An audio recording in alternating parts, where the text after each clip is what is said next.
Hello students, आज की video में हम करने जा रहे हैं क्लास 8 मैथ्स का chapter 10 direct and inverse proportion. तो स्टूडेंट्स, ये चैप्टर शुरू करने से पहले हम करेंगे इसका इंट्रोडक्शन। तो चलिए स्टार्ट करते हैं। इंट्रोडक्शन में हमें क्या करना है, डायरेक्ट एंड इनवर्स प्रोपोर्शन। तो आज हम जानेंगे कि डायरेक्ट और इनवर्स प्रोपोर्शन क्या होता है। तो देखिए, सबसे पहले हम करेंगे डायरेक्ट प्रोपोर्शन। तो डायरेक्ट प्रोपोर्शन क्या होता है, देखिए सबसे पहले मैं क्या करूँगी, हम लेते हैं कोई भी दो नंबर। मैंने कोई भी दो नंबर लिए एक्स एंड वाई। तो डायरेक्ट प्रोपोर्शन का क्या मतलब होता है कि अगर हमारे पास एक पे जो इफेक्ट पड़ रहा है तो दूसरे पे भी वही इफेक्ट पड़े तो वो क्या होता है, डायरेक्ट। तो देखिए, अगर हमारे पास एक्स है, अगर एक्स की वैल्यू हमारी क्या है, इंक्रीज हो रही है, तो वाई की वैल्यू भी क्या होगी, इंक्रीज। तो ये क्या हुआ, डायरेक्ट। इसी तरह यदि एक्स की वैल्यू डिक्रीज हो रही है तो वाई की वैल्यू भी क्या होगी, डिक्रीज। तो ये भी क्या हुआ, डायरेक्ट। तो ये तो हुआ डायरेक्ट कि अगर एक की वैल्यू इंक्रीज है तो दूसरे की भी इंक्रीज होगी, एक की डिक्रीज है तो दूसरे की भी डिक्रीज होगी।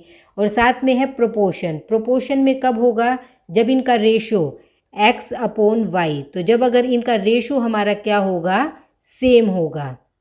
अगर इनका रेशो हर कंडीशन में क्या होगा, सेम होगा कि x की वैल्यू है, y की वैल्यू है, लेकिन इनका रेशो हमारे पास क्या रहेगा, सेम रहेगा। तो इसका मतलब क्या होगा, वो प्रोपोर्शन में है। ये चीज़ मैं आपको एक एग्जांपल के थ्रू समझाती हूँ जिससे आपको बहुत अच्छे से क्लियर हो जाएगा। जैसे मैंने लिया x एंड y। तो देखिए बच्चों, जैसे x तो हमारा है नंबर ऑफ पेन्स और y क्या है, उनकी वैल्यूज़। तो देखिए, अगर हमारे पास क्या है, एक पेन है और एक पेन की वैल्यू आपकी कितनी है, 10 रुपीज़। तो देखिए हमारे पास कितने पेन हैं, एक। ये तो हमारा हो गया एक्स और उसकी वैल्यू कितनी है, 10 रुपीज़। तो ये हमारा हो गया वाई। अब इसी की वैल्यू को मैं बढ़ा दूँ, यदि मेरे पास क्या हो, 2 पेन हो, तो उनकी वैल्यू क्या होगी, एक पेन की वैल्यू 10 है तो 2 पेन्स की वैल्यू क्या होगी, 20 रुपीज़। तो देखिए एक्स बढ़ रहा है तो हमारा वाई भी बढ़ रहा है। इसी तरह देखिए, यहाँ एक्स से 1 से लेके 2 हो गया तो वाई मेरा 10 से 20 हो गया। इसी तरह यदि मैं कितने पेन ले लूँ, 3 पेन लूँ, तो उसकी वैल्यू हमारी कितनी आ जाएगी, एक पेन की वैल्यू 10 रुपीज़, 2 पेन्स की वैल्यू 20 रुपीज़ और 3 पेन की वैल्यू हमें क्या दे रखी है, 30 रुपीज़। तो इससे आपको क्या पता चला, तो देखिए एक्स इंक्रीज़ हो रहा है 1 से 2, 2 से 3 और साथ में हमारा वाई भी इंक्रीज़ हो रहा है 10 से 20, 20 से 30। तो ये हमारा क्या हुआ, डायरेक्ट। तो इसे हम कहते हैं डायरेक्ट। और प्रोपोर्शन में कब होगा, जब इनका रेशो हमारे पास क्या होगा, सेम होगा। तो देखिए हमारे पास x अपॉन वाई जो रेशो है वो हमारा, देखिए पहला हमारा क्या है, अगर एक पेन है तो वैल्यू हमारी कितनी है, 10 रुपीज़। इसी तरह यदि हमारे पास क्या है, 2 पेन है तो वैल्यूज़ कितनी है, 20।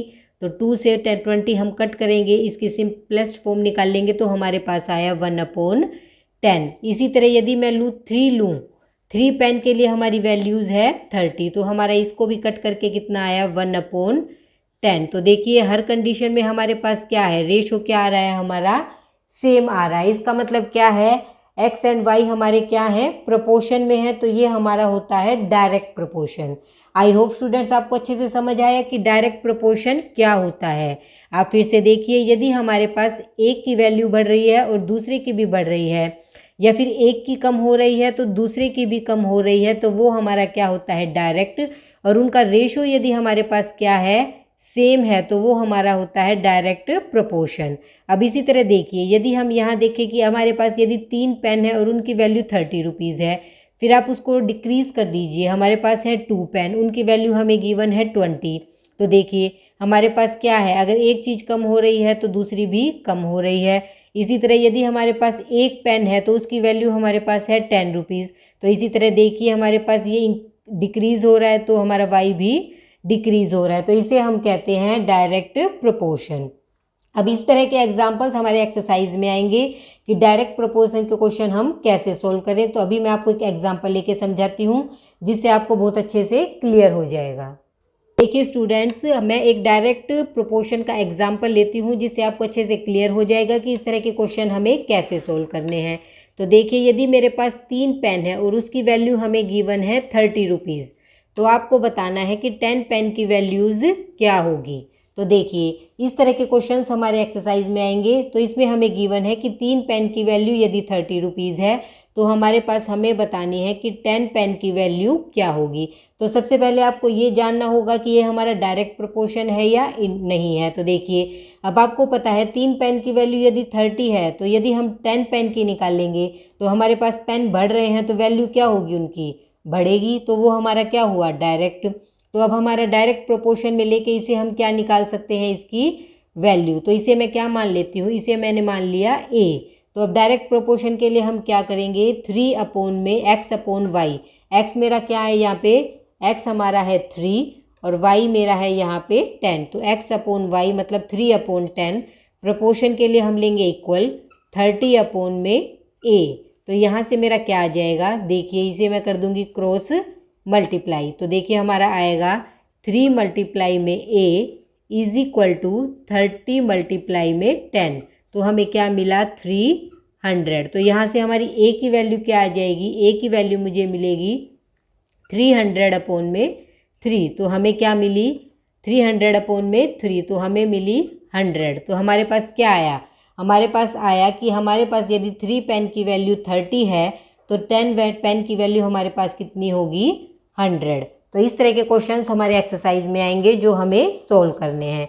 और स्टूडेंट्स यदि हमारे पास इससे उल्टा आ जाए, हमारे पास ये आ जाए कि 10 पेन की वैल्यू, देखिए यदि हमारे पास ये आ जाए कि यदि मेरे पास 10 पेन की वैल्यू 100 रुपीज़ है, 10 पेन की वैल्यू क्या है 100, और मैंने इसे कम कर दिया तो 3 पेन की वैल्यू हमारे पास क्या होगी, तो भी सेम प्रोसीजर रहेगा।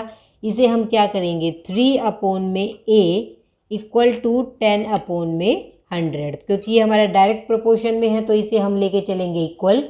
इसके बाद मैं क्या निकाल सकती हूँ, यहाँ से मुझे सिर्फ a की वैल्यू निकालनी है। तो देखिए 3 मल्टीप्लाई में 10, क्या किया मैंने, क्रॉस मल्टीप्लाई। तो हमारे पास आया 3 multiply 100 is equal to 10a।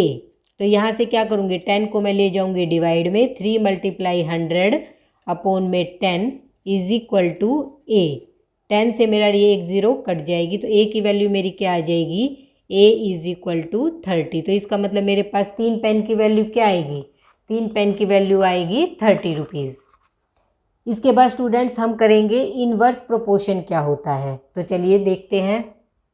तो देखिए स्टूडेंट्स, इनवर्स प्रोपोर्शन क्या होता है। तो इसी में भी हम क्या करेंगे, हम पहले लेंगे कोई भी दो नंबर। मैंने x और y दो नंबर लिए। अब इसमें क्या रिलेशन है, जैसे मैंने क्या बताया था आपको, डायरेक्ट प्रोपोर्शन में क्या होता है, यदि हमारा एक नंबर बढ़ रहा है तो दूसरा भी बढ़ रहा है, और एक हमारा घट रहा है तो दूसरा भी हमारा घट रहा है। तो इसी तरह इसमें क्या रिलेशन होगा, इनवर्स प्रोपोर्शन में यदि एक मेरा इंक्रीज़ हो रहा है तो दूसरा मेरा डिक्रीज़ होगा। अगर x मेरा इंक्रीज़ हो रहा है तो y मेरा डिक्रीज़ होगा, और x यदि मेरा डिक्रीज़ हो रहा है तो y मेरा इंक्रीज़ होगा। इसे भी मैं आपको एक एग्जांपल के थ्रू समझाती हूँ जिससे आपको अच्छे से क्लियर हो जाए। तो जैसे देखिए मैंने क्या लिया, x तो मैंने लिया नंबर ऑफ चिल्ड्रन, x हमारे पास क्या है, नंबर ऑफ चिल्ड्रन, और y हमारे पास क्या है, y हमारे पास है चॉकलेट्स। तो देखिए इसका मतलब आप देखिए मैंने x को तो लिया है नंबर ऑफ चिल्ड्रन और y को मैंने लिया है चॉकलेट। तो देखिए इसमें हम अब रिलेशन आपको कैसे दिखाएंगे, अगर एक इंक्रीज़ हो रहा है और दूसरा डिक्रीज़ हो रहा है, एक डिक्रीज़ हो रहा है और दूसरा इंक्रीज़ हो रहा है, तो इसको हम कहते हैं इन्वर्स। और प्रोपोर्शन में कब कहेंगे, जब इनके बीच में जो प्रोडक्ट होगी वो हमारी सेम रहेगी तो वो होगा प्रोपोर्शन। तो देखिए स्टूडेंट, जैसे x को तो मैंने क्या लिया था, नंबर ऑफ चिल्ड्रन, और y मैंने लिया था चॉकलेट्स। अगर मेरे पास कितनी चॉकलेट है, अगर हमारे पास है 20 चॉकलेट हैं, तो हमारे पास यदि स्टूडेंट है एक स्टूडेंट है तो 20 चॉकलेट्स किसको मिल जाएंगी, उस एक स्टूडेंट को मिल जाएंगी।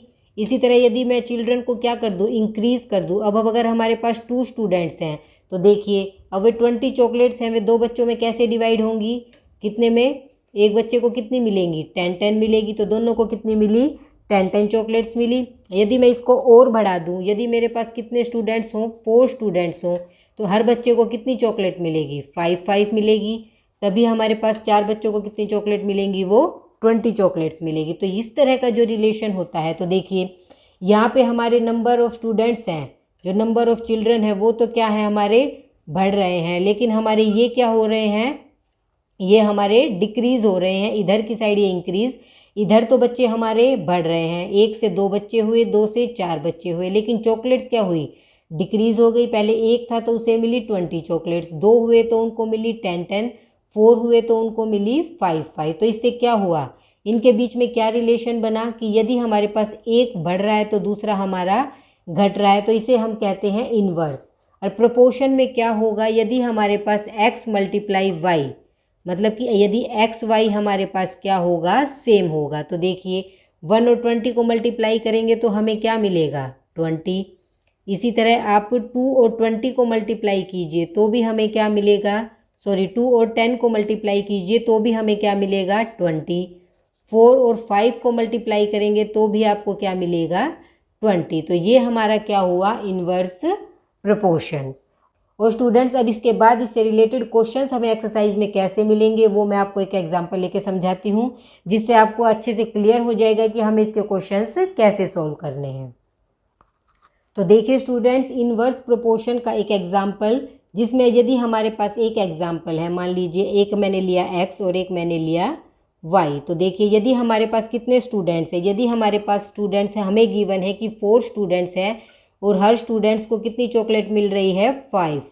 हमारे पास कितने स्टूडेंट हैं, 4 स्टूडेंट्स हैं और हर स्टूडेंट को कितनी चॉकलेट मिल रही है, 5 चॉकलेट एवरी स्टूडेंट। हर स्टूडेंट को मिली है 5 चॉकलेट। तो देखिए, तो हमें ये बताना है कि यदि हमारे पास 5 स्टूडेंट होंगे, कितने स्टूडेंट होंगे, 5, तो हर बच्चे को कितनी चॉकलेट मिलेगी। तो इस तरह के क्वेश्चंस यदि हमारे एग्जाम में आएंगे तो उसे हम कैसे करेंगे। तो देखिए हमारे पास 4 स्टूडेंट्स थे तो हमें हर बच्चे को मिली 5 चॉकलेट, x हमारे पास है 4, y हमारे पास है 5। तो हमें बताना है कि 5 बच्चों को कितनी चॉकलेट मिलेगी हर बच्चे को, यदि हमारे पास 5 बच्चे हैं। तो देखिए सबसे पहले तो आपको ये फाइंड आउट करना होगा कि ये हमारा डायरेक्ट प्रोपोर्शन है या इन्वर्स प्रोपोर्शन। तो देखिए अगर आप इसे देखिए, हमारे पास 4 स्टूडेंट्स हैं, हर स्टूडेंट्स को 5-5 चॉकलेट मिल रही है।